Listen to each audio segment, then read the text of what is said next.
நிதி ஆய்வு கூட்டம் எல்லா மாநில முதலமைச்சர்களும் நரேந்திர பிரதமர் மோடி அவரோட தலைமையில் ஒரு மீட்டிங் நடக்குது.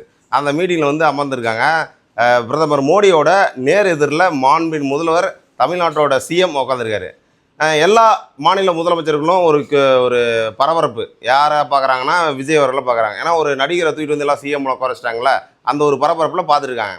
அங்கே வந்து சிஎம் விஜய் வந்து கேட்குறாரு, அதாவது எங்களுக்கு தர வேண்டிய 3284 கோடி நிலுவைத் தொகை, அதாவது டிஎம்கே ஆட்சி பீரியட்லேருந்து நிலுவையில் தான் வச்சுருக்காங்க, அந்த நிதியை வந்து எங்களுக்கு கொடுத்தே ஆகணும்.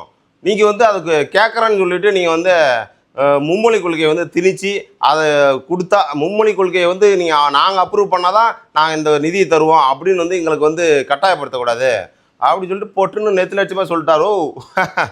இது வந்து எலெக்ஷன் முன்னாடியே வந்து டிவிகே விஜய் அவர்கள் ஸ்டேஜ் ஸ்பீச்சில் பண்ணியிருப்பார். இந்த மாதிரி வந்து மும்மொழி கொள்கையை திணிக்கிறாங்க, அப்படி அப்படி அது இது பண்ணால் தான் இந்த நிதி வரும்னு சொல்லி அந்த மாதிரி வந்து திணிக்கிறாங்க அப்படின்னு சொல்லி பேசியிருப்பார். சேம் அதே ஸ்டேட் பண்ணி எலெக்ஷனுக்கு அப்புறம் சிஎம் ஆனதுக்கப்புறம் மோடிஜி அவர்களுக்கு வந்து முட்டு கொடுக்காம, அதாவது நேர் எதிரில் நானே சொல்லியிருக்கேன். அதான் வந்து ஆமாம் விமர்சனம் பண்ண மாட்டிருக்காரு அப்படிலாம் பேசியிருக்கேன். பட் ஆனால் வந்து நேர் எதிரில் போய் எல்லா மாநில முதலமைச்சர்களும் இருக்கிறப்ப அந்த கண்டனத்தையே வைக்கிறது வந்து செம கட்ஸ் வேணும். இது வந்து பாராட்டுக்குரிய விஷயம்.